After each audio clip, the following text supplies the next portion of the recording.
252 going down this Saturday. Obviously, the big rematch, the trilogy, Daniel Cormier, Stipe Miocic for the heavyweight title. But first and foremost, Rocco, it's been a long couple weeks for you, my friend, and everyone that follows you on social media knows, what has been going on. Just give us an update right now. Tell us how you're feeling, and just come on the kind of the backstory as to everything you went through, if you don't mind. Yeah, I mean, obviously it's been a little while. It's been about 3 weeks since, I had about 5.5 weeks ago, I had a simple knee meniscus surgery where we thought it'd be about 2 weeks and I'd be back to training. And it was still kind of sore after 2 weeks. Did one training session and my knee blew up. And I went to the ER about 4 a.m. And right away they went into surgery at 10 a.m. to clean out my entire knee. And I ended up having MRSA, which is like an extreme staph, and pretty dangerous on the body. And I'll tell you, there was a few nights where I was a little worried. I guess I was having hallucinations. I was waking up and I'd be singing, and it'd be this weird stuff would be going on. And so I was in rough shape. I really thought that I was nervous for a little while there that something worse could be going on. And they switched me to a different antibiotic because they said my body was digesting the other antibiotic too fast, and so it wasn't doing anything for me, so they switched me. And so now I got to be on this PICC line that's in my arm. So I have this thing that starts right here, it goes all the way down into right by my heart, and that thing's going to be in for another 3 weeks here. So I got every morning I put my own IV in and take my antibiotics that way. And I'm just happy that I didn't lose a leg, I didn't die, and I still got probably another 3 to 6 weeks of rehab to really start pushing to get back to even thinking about fighting again. I know your mom and your sister were both there to help. Are they still around, or did they head back? No, they went back. I don't need the walker anymore. So I was on a walker for about 2 weeks there, and on some heavy painkillers. And finally, I don't take the painkillers during the day anymore. I just take them a couple before bedtime to help sleep, and outside that, I've been doing PT. The knee's definitely getting healthier, getting a little bit better range of motion. It's still obviously in pain and can't straighten it all the way or bend it all the way, but we're progressing. I'm finally healing and noticing changes, which is really big on the hope factor. I really was getting nervous for a while there, but I was having some major fevers at nighttime, almost up to 106 at one point.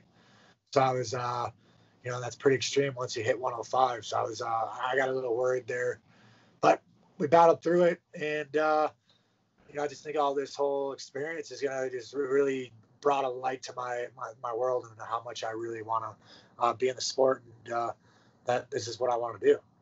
Yeah, I mean, you talked about this being maybe the hardest thing you've ever gone through at this point in your life. You're still a young man, but did this give you more of an understanding of just how tough you are, how much you could dig deep to really get through something so hard? Might have to show me how weak I am, not how tough.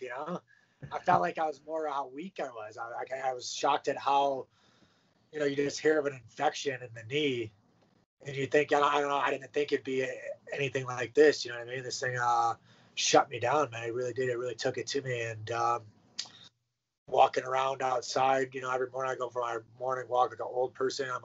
I was in my walker for a while, and it's just it just gives you this reality that the body's so strong, but it's so weak at the same time. And it just really opens your eyes that you don't have a lot of time, you don't have a lot of time to achieve your goals. And if you're not doing everything you can to achieve them, that something this small can really just change your whole entire life. Yeah, well, I can speak on behalf of everyone out there that does support you and then that watches the show that, we're all very, very happy and relieved that you're back and that you're feeling back towards yourself. Life is, as you said, it can be very fleeting and scary, man. Like I told you before we went live, you had me nervous there for a minute. You're usually the most strong, optimistic, I'll be fine kind of guy. And this was very different. It was scary. I don't know any other word what to say. Yeah, the hope's back though. I'm back. I I do know that I've turned the corner and I'm ready to, every day I'm pressing the PT to start lifting. And so I'm ready. I'm excited to get back in there and hopefully get fully recovered here soon and get back at it. If I can ask, how is your mom doing? No, she's doing all right. She actually just got diagnosed with MS now. So she's having some memory loss and whatnot. So I guess that's going on. So hopefully it doesn't affect her too much, because some people don't have too many symptoms with it. But hopefully that, she's probably got a couple of years here and at the most. So hopefully she's can stay as strong as possible and see, how life plays out from there. Well, obviously prayers to her as well. My fiance's mom actually has MS, so if you ever had any questions or whatnot, I know, like as you said, it's different for everyone. But so moving forward, obviously 3 to 6 weeks, you got the rehab going on. What is your day-to-day life going to be like? What are you going to be? Obviously, training's pressed on pause right now. Like, what are you going to be doing every day? Well, right now I'm just doing PT 3 times a week, and I try to do a little upper body lifting. I got to be a little careful with the PICC line, because if that thing gets infected, they say it's pretty serious. So I got to be careful with the PICC line. And then really, it's a pretty damn boring life, man. I just play video games, watch fights, watch TV, and there's just not a lot I can do. I can't even submerge my leg yet, so I can't go in the water or nothing. So there's things that I'm really just cut off to the world until I'm healed, because it's just obviously once you have an infection, you're hard pressed to, if you get another infection, that stuff can get ugly, So I don't want to take a chance on that happening. So I'm being cautious right now, and until I'm ready to start really getting after it. Like I said, I definitely am healing. I see the progression. My leg's getting better. And I just have a little bit of atrophy in the leg, so not too bad. But, I'm going to be back, man. I'm telling you, I'll come back strong. I see that Neil Magny got a big fight. So that was, I don't want to say salty, but a little I was thinking that, you see Damian Maia, he gets a big fight right after me. And then you get Neil Magny, where I feel like I won that fight. And 80% of MMA media thinks I won the fight, and then he goes out and gets these 2 big fights, which kind of, then he's out here giving interviews, acting like saying how good he looked in my fight. I mean, I'll just come out there and smack that boy. He keeps talking like that. Well, it's funny, it's not funny, but it's interesting, the parallels here between yourself and Neil Magny and the fight that he was originally going to have with Jeff Neal. And Jeff Neal just had a recent health scare as well. If I'm not mistaken, I believe it was his kidneys that shut down.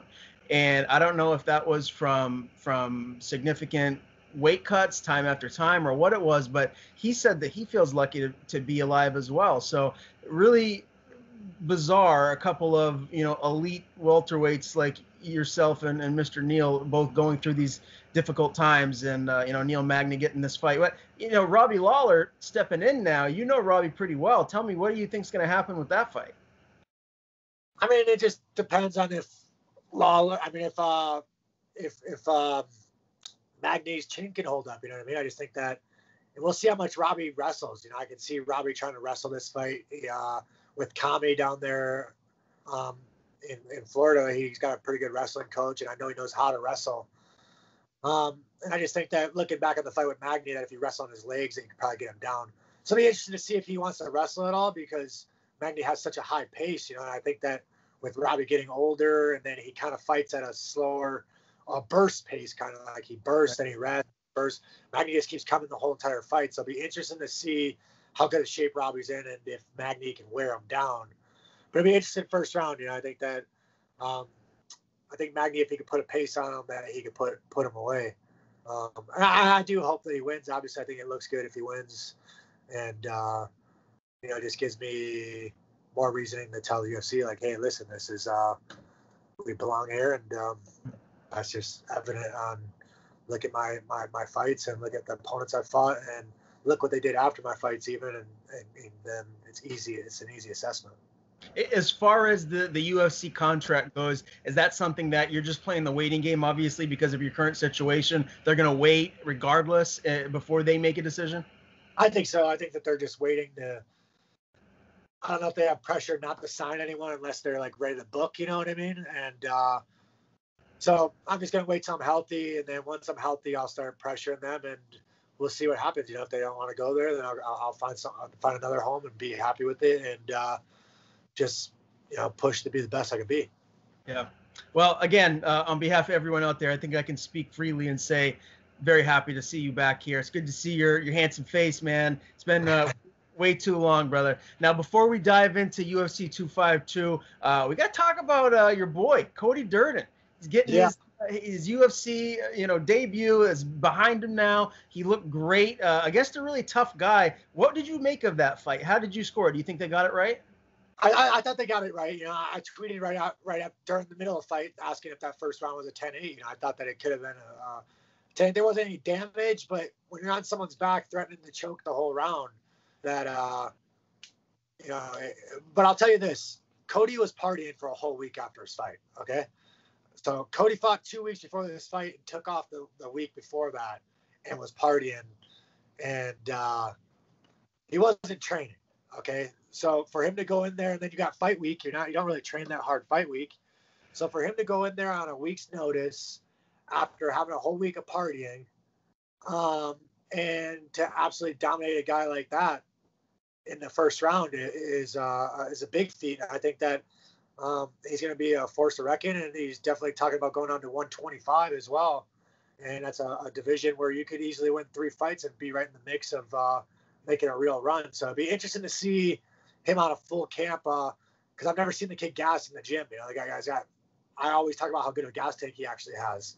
So to see him gas in the fight I knew that it was the partying, and having the 2 fights back to back like that. So that wasn't the best Cody you'll see. So I'm excited to see him on a full camp. Yeah, and then afterwards, I believe he went on with MMA fighting, and he was calling Gutierrez a little bitch. What do you think of this, I guess, heel turn and him kind of going that route? Well, Cody talks shit.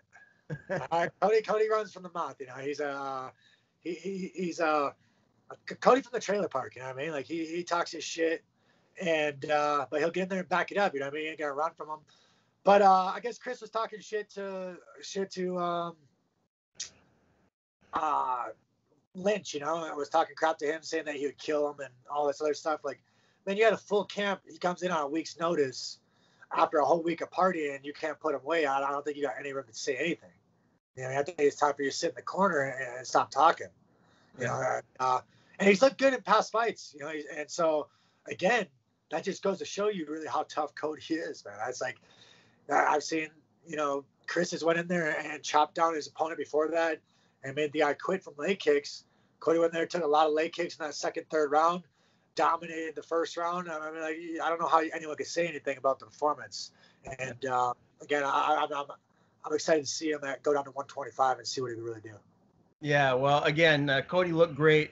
I think he really put the rest of I guess 135 and 125 on notice for what he can do maybe moving forward. Now, before we get into the fights this Saturday, were there any other fights that you wanted to talk about or recap? I know, I guess I don't know what you have seen over the last couple of weeks with everything that you've been through.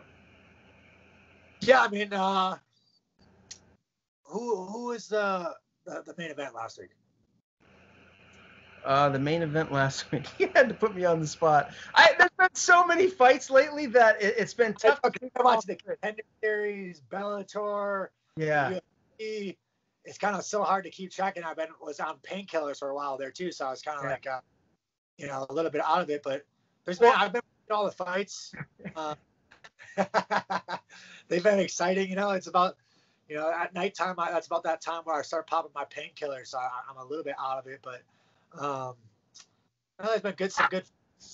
Sophie, there's a squirrel running around, so she has to let him know who boss is. Oh, okay.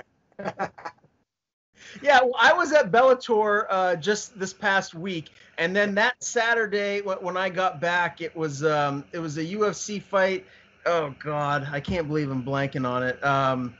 It was a heavyweight fight.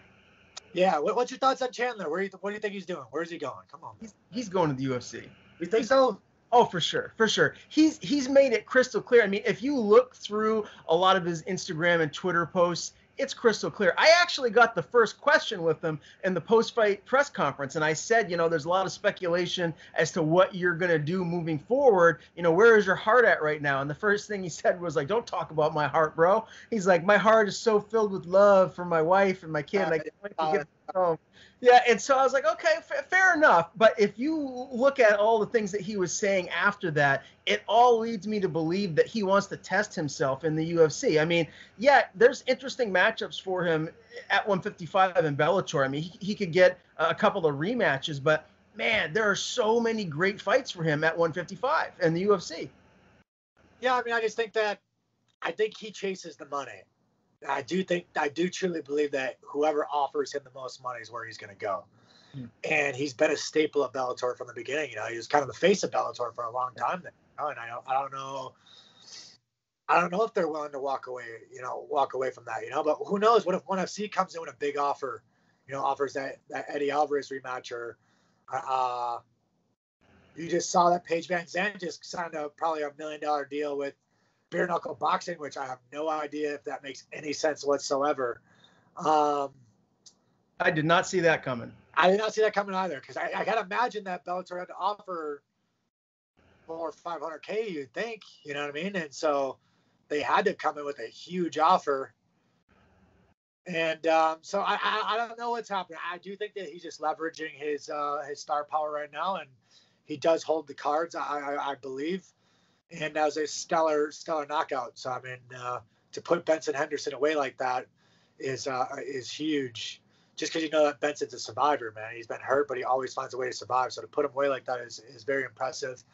And it would be interesting to see him with new blood out there and see where he's at. But so we'll see how that plays out. Yeah, no, I'm really interested about it. I think Michael Chandler would do well in the UFC. I'm not sure he'd be top 5, but who knows? I think it all comes down to matchups. So it's going to be really interesting to see what he does moving forward. As far as the main event for that UFC card, I don't know how you could forget it. It was Derek Lewis. Yeah, it was Derek Lewis. Beast, man. I was thinking the same thing. The boa constrictor versus the Black Beast. Yeah. I'll tell you what, that guy's got to be. He is so freaky strong. You see him just head snap. He head snapped him, and you see him flying all around. I'm like, Jesus Christ, man! Chill out. That guy's got to be just a. And I am impressed. I really am impressed with his cardio. I'm not gonna lie to you. I really do think that some reason he's figured out this cardio game. And for someone that you look at him and you're just like, oh, this fat slob, yeah, athletic as hell, throws heat, and finds a way to muscle out of positions like no other heavyweight I've ever seen in my life. So I'm excited to see him, and it sounds like they're trying to get that Curtis Blades fight, which is a dangerous fight. That's a tough fight. Yeah. I'm excited to see what's next for him. He's always entertaining, talking about taking a shit right on the air. That's what I was gonna say. I mean, he said right you could hear him clear as day. I gotta take a dump. That's he just is who he is. He's hard not to like. Yeah, no, it's a guy that's genuine to himself and just kind of doesn't give a shit what anyone thinks, and it's refreshing. I would say it's a refreshing thing to see. For sure, no doubt about it. All right, well, let's dive into this weekend's card, Rocco. Oh, I cannot wait. I can't wait for this trilogy, this main event fight, and to make it even better for me. I think I told you before, Junior Dos Santos is one of my top 5 favorite fighters ever. I love JDS. Him in his prime, I could watch him fight all day, every day. He went for the kill. His boxing was so crisp, and clearly he's past his prime now, and he's facing a really tough guy in Rosenstrike. We'll get to that here in a minute. But the first fight on the main card has been changed now because Cutelaba tested positive for COVID. So we have Jim Miller, the veteran, who you tried to school me on the last time he fought when he finished Roosevelt Roberts, taking on Vince Pichel. And what's that? Did I try or what happened? No, well, you got it right. I went the other way. I picked Roberts. Yeah, you were like, bro, no, come on. Like, you got to go with Jim Miller here. And I'm like, you're crazy. Like, he's old. You know, he's had like 50 fights, and this guy Roberts is huge for the division. But you know what's interesting is both Vince and Miller have beaten, yeah, they both beat Roberts in one of their most recent fights. So it's a really interesting matchup here. Obviously, Miller is 32-14, grizzled veteran, and then you have Pichel at 12-2. I don't know how you want to do it with starting the picks here. Right now, our records are not as bad as they were a couple weeks ago. I am 21-16. You are 22-15. So you're up by one fight in the rankings. So. Even put that on there, you know what I mean? I'll edit it afterwards. I'll get it right out of there. But, you know, really, this is an interesting matchup. Do you want to go first, or would you like me to take the reins? Yeah, I mean, you know, Vince, he seems like he's an aggressive fighter. It seems like he goes for the kill, you know, and I think that he's an entertaining fighter to watch. You know what I mean? I think that he's had some entertaining fights. I just think that Jim Miller is going to be too much. I do think so. I think that Jim Miller is just so well-rounded, such a good striker, grappler, and just jiu-jitsu that I just think that with them, I feel like they're both kind of at that same spot in career-wise, you know what I mean? And I think that I just believe in my heart that Jim Miller is a better fighter. Yeah, and again, you tried to convince me last time around. I didn't listen to you, so I'm going to listen to you this time and agree with you. And if you look at both of their matchups against Roosevelt Roberts, Vince won a decision. Miller got the finish. So I know MMA math isn't the same with every fight, but I'm going to lean towards the veteran here, Miller. I think he gets a win, but I do think it's going to go to a decision. I don't think either one of these guys is going to get the finish here. I think it does go the distance. So we're both in agreement there. Interesting matchup here at bantamweight. John Dodson and Merab Dvashvili. I like both of these guys. I mean, Dodson is, talk about another guy that's fun. That's fun to watch. I mean, you see him like bebopping in like on Unbedded and like, hey, what's up, bro? And he just seems like a really nice guy to be around. And he's fun to watch. I mean, he really is. He's very well rounded. He's got some wins recently over Wood and Munoz. The guys that he has lost to, I mean, Jimmy Rivera, Peter Yan, Marlon Moraes, like he only loses to the best in the division, like the top of the division. And Dvashvili, like, I think he's really good. I mean, he's 11-4. He's on a 4-fight win streak. His losses are to, Ricky Simone and Frankie Saenz. I just don't think he's as well-rounded or as dynamic as Dodson. I think Dodson has got a little bit more pop. I think he scrambles well. Even if he gets in a bad position, he's so athletic. He finds a way to get back up to his feet. I just think he's got a little bit more tools in the tool shed to get the job done. So I'm going Dodson here. Yeah, I mean, I think that Dodson's always kind of not always had a trouble, but I think he's always had a trouble with just having a little too low of an output. You know what I mean? He's so athletic and so fast that I just feel like he's always had a little bit too low of an output. And Rob's been on fire, man. He's been on fire and good wrestling, a high pace. You know what I mean? And I think that he's going to be good enough to take the decision. I think that Dodson has to clip him to win the fight is what I feel like. Even though Dodson's so quick that every fight seems kind of close to me, even his losses, are always who knows who won because it's such a slow paced fight because he moves so well, you know what I mean? It does he runs away. I don't want to say runs away, but he keeps a lot of distance between him and the fights and blitzes when he wants. So, but I do think Rob's going to be good enough to stay on him, and I do think that he's going to have a size advantage with the heavy grappling, because he's got great cardio with the grappling too. Is what the difference is. I think that he's got phenomenal cardio with it. So for that reason, I will go with him. Okay, well, we have our first differing pick here of the night, so that's always exciting. Now, man, I'll tell you what, Junior Dos Santos and Rosenstrike. Man, this is so hard because my heart all day says JDS. And really, Junior Dos Santos in his prime beats Rosenstrike, I believe. I mean, Junior Dos Santos, when he was at his best, was scary man. And Rosenstrike, he's coming off that loss to Ngannou where he looked like he died. Like Ngannou had like the Death Star where he just hit him, and it was scary.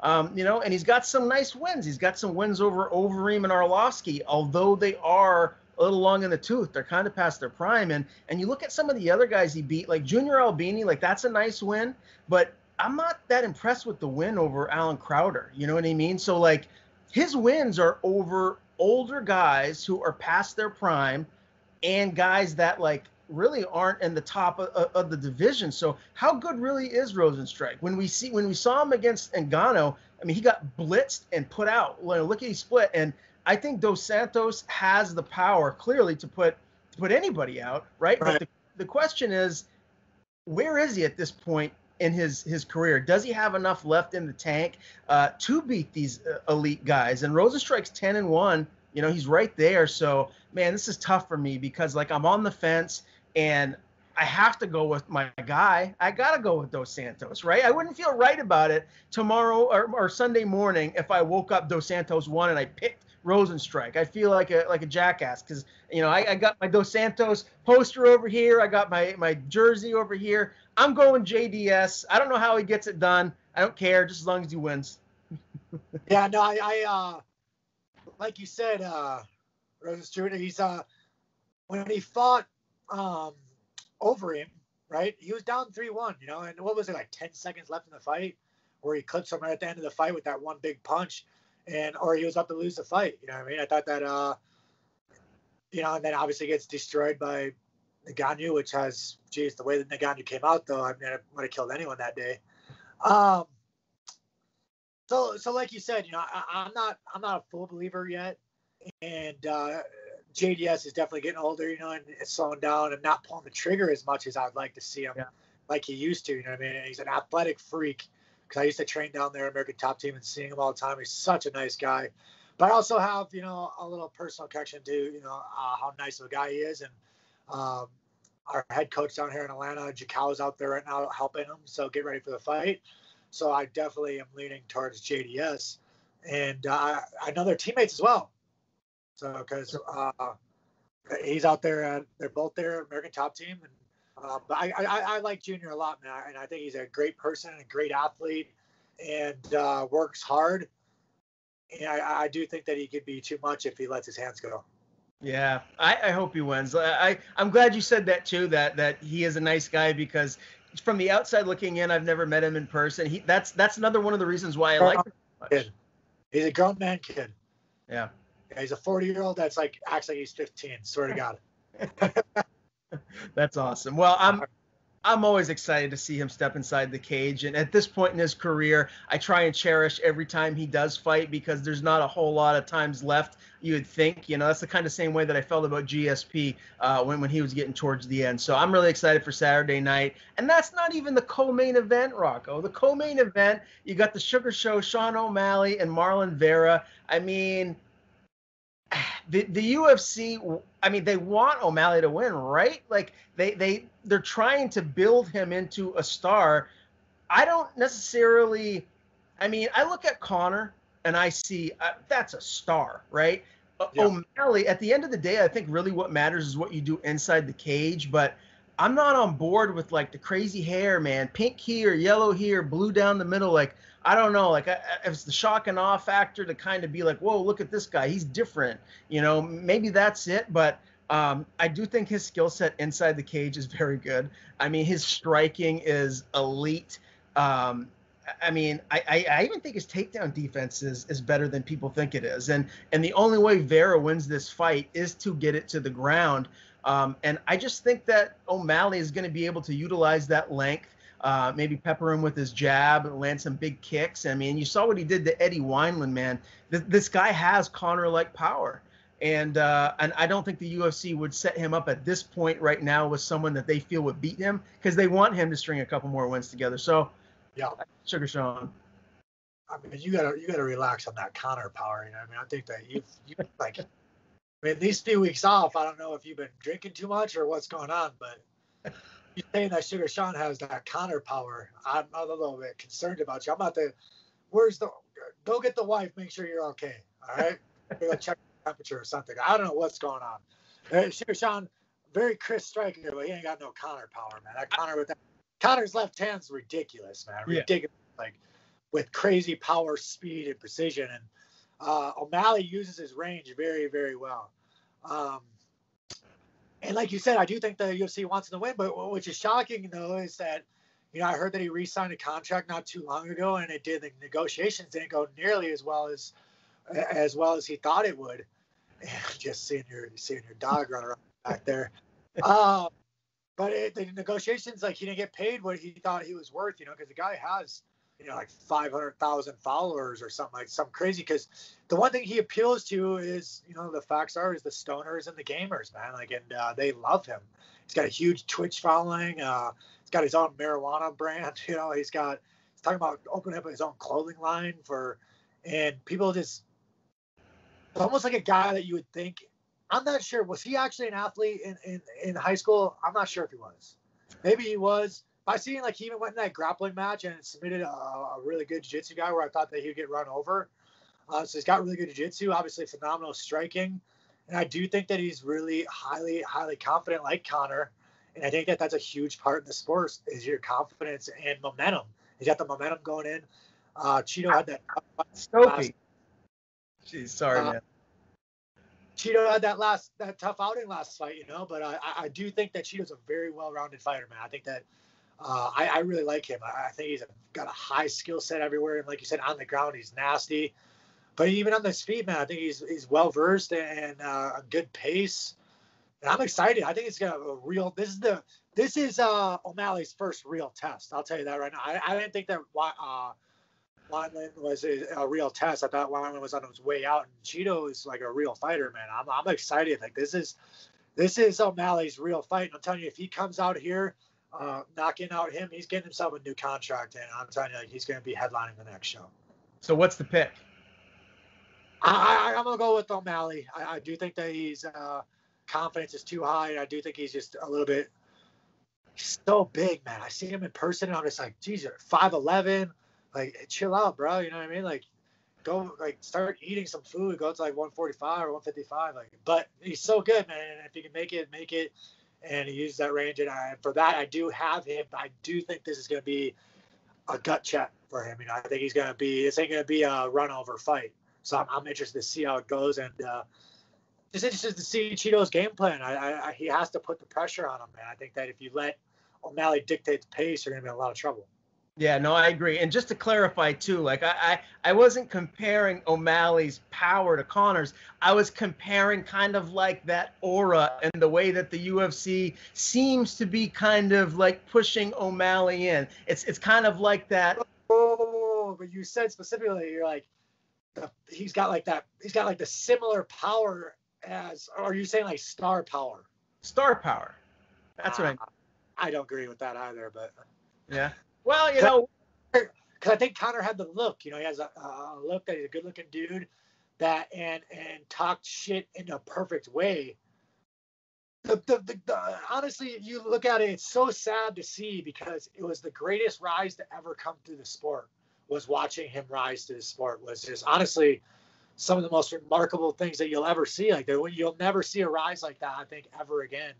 And it was just so special to watch that and be a part of it, and to see where it's gone now is sad. It is depressing just to be like such a special human and a special athlete that, I feel like that talent was wasted. I do truly feel that way, that he's wasted his talent and that he will someday regret a lot of his decisions, and he'll never go down as the greatest ever. And I think that he probably could have gone down as maybe the greatest ever if he would have pushed himself to limits and maybe stuck at 45 for a lot longer and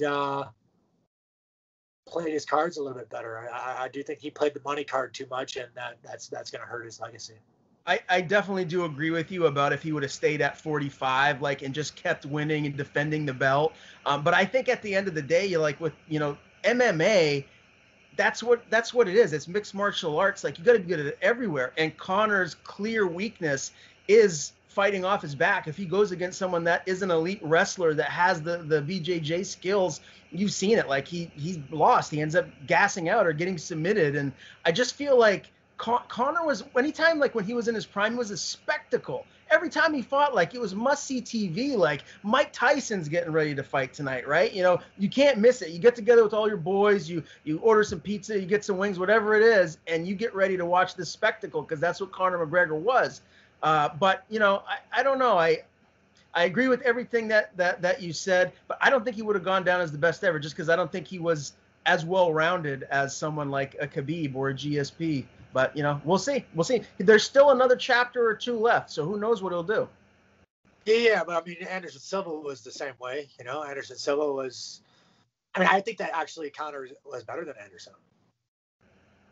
I truly believe that. I think because I felt like Anderson lost a lot of rounds. Mm-hmm. Conor wasn't losing rounds. You know what I mean? Conor was, other than the Chad Mendes, outside that, he wasn't losing rounds. You know what I mean? Like, this guy was like dominating fights and putting you away. So I was like, I felt like Anderson Silva lost a lot of rounds to people that I'm like, they have no business. For you saying you're the best of all time to take a round from you is insane. Yeah. You know? So I felt like that they were kind of like on similar paths until Conor went the money route. And but I do think the UFC did that to him. You know, created the monster. And the guy was in his second fight ever in the UFC. Second fight on the undercard. On the undercard, they're shutting off the lights for his walkout. Never been done. They only do that for the main event. This is on the undercard. They're shutting the lights out when this guy walks out. You know you're a big fucking deal. Okay? Yeah. You know you're the man. You know you're putting the balls on the table, and you're telling them, and you come out and deliver. So it's like this guy delivered. Like, he wasn't a guy that, it wasn't boring fights. He came out and right away he pulls the trigger and would come after you, man. And I thought that was a special trait of his. And I do think that it's just sad to see an athlete, you know, go the way he did. Yeah, well, I do agree with almost all of that. I hope he does come back and fight again soon. We can agree on that. Watching Conor, regardless of if he's in his prime or not, is must-see TV. Now, this main event, Rocco, good Lord, I don't even know where to begin. I really don't. Like, I was thinking about just bringing a coin and just kind of flipping it and saying, all right, Stipe's heads, DC's tails, and I'm just going to go that route. Because honestly, I can see multiple ways that either guy can win. And I'm still on the fence. I'm just going to let you start, because I want to hear what you say in this trilogy fight. Yeah, I mean, obviously, you know, they're 1-1. And I do feel like that DC has definitely won maybe 80% of the fights, you know what I mean? Where I think that he has controlled it. But I always am hesitant when you know it's the guy's last fight. You know that Stipe's coming off the knockout, so you know his confidence is going to be high. And I do think that Stipe is a gamer, man. I do think that he rises to the occasion. And it's just be interesting to see how much DC really wrestles. You know, like, he's talking about wrestling, but I feel like over the course of his career, he's gone away from it so much because I think that it's been a cardio issue where he's worried about gassing, because I'm telling you, offensive wrestling sucks. It's hard on that gas tank, man. It's not. Defensive wrestling is so easy. You don't even get tired at all when you're defensive wrestling, really. But offensive wrestling is when you're starting to get tired. That's when it's so crazy seeing guys that shoot fucking 30 times a fight, and you're just like, how is that even possible? You know, how's your gas tank so ridiculous? I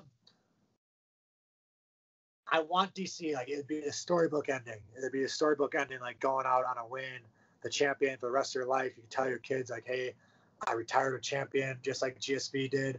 But I think that my gut is saying Stipe's going to win this fight.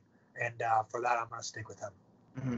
Man, I really think one of the biggest things here, Rocco, is going to be what DC weighs in at. You know, for his first fight versus his second fight, there was a big discrepancy in what he weighed in at. And I think the second fight, Stipe weighed in 10 pounds less. He weighed in at like 230.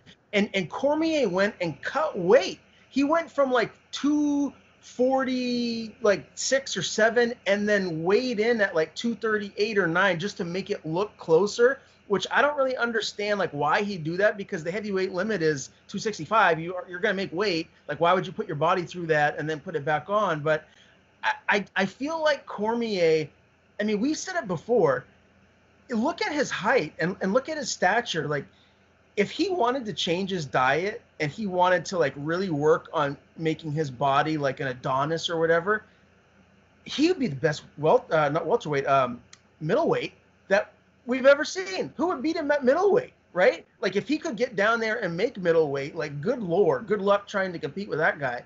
But he's fighting at 205 and heavyweight, and look what he's done. I mean, his career he may go down as one of the greatest ever on like that Mount Rushmore, top 4 or 5, especially if he wins this one. Yep. Man, I don't know. I'll tell you what, I think it would be better for the division if Stipe won, because Cormier's going to be retiring anyways. Stipe still has a future left. Like, he has more fights ahead of him, and he's already considered maybe 1 or 2, him and Fedor, as the greatest heavyweights ever. I just like what you said earlier, man, about how DC has won the majority of their time inside the cage. I just feel like if DC can find a way to mix up his wrestling with his boxing, I feel like he'd be able to do what he did in the first fight and find a way to hurt Stipe coming off of like a scramble, maybe clinched up against the fence, but I can see it going the other way too. I'm still like, I've never gone back and forth so much ever in my life. I'll tell you what I'm going to do just to be different from you. I'm going to go DC. I think he has more ways to win. I think if DC comes in shape, like a lot of people are saying he is, and he utilizes his wrestling, I think he has more ways to win. So I'm going that route, although I'm not real confident about it. I would not be shocked if looks good. His body looks good, man. I've been watching them bedded. He looks good. He looks like he's coming in, like you said, trimmed down a little bit and ready to get after it. I'm excited. Where are you watching the fights? You just hanging out at home? You having anyone coming over? No, I'm going to my friends, actually. So I'm going to go visit my friend, get out of the house finally for the first time since the surgery. So I'm excited to get the heck out of here and, just have a little relaxation. Very good for you, man. Are you going to like have any cheat food? I mean, you're not going to be fighting for a little while anyways. You can eat what you want, right? I'm so skinny. I think none of the antibiotics have been like eating my muscles away and stuff like that. So I'm so skinny right now that I'm begging for some weight to come back. So hopefully, once all this is done, then I'll be able to start putting muscle back on. But I'm smaller than I was at 55. So. Wow. Are you going to fight week? I'm smaller. Right now, I'm smaller than I would come into fight week at 155. How long do you think it will take you once you get back at it to really get that muscle back? A month or so. Yeah. I'll grind it. I'm going to get in there and start throwing stuff around. Nice. Well, again, I have no doubt that once you put your mind to something, you will accomplish it. Look, man, again, I'm so happy to see you, dude. It's been way too long. I love doing this show with you. We clearly have a great rapport, and it's just fun, man. So I'm pumped for this Saturday to watch the fights, and look forward to seeing you next week, my friend. Heck yeah, man. That was awesome. I missed you.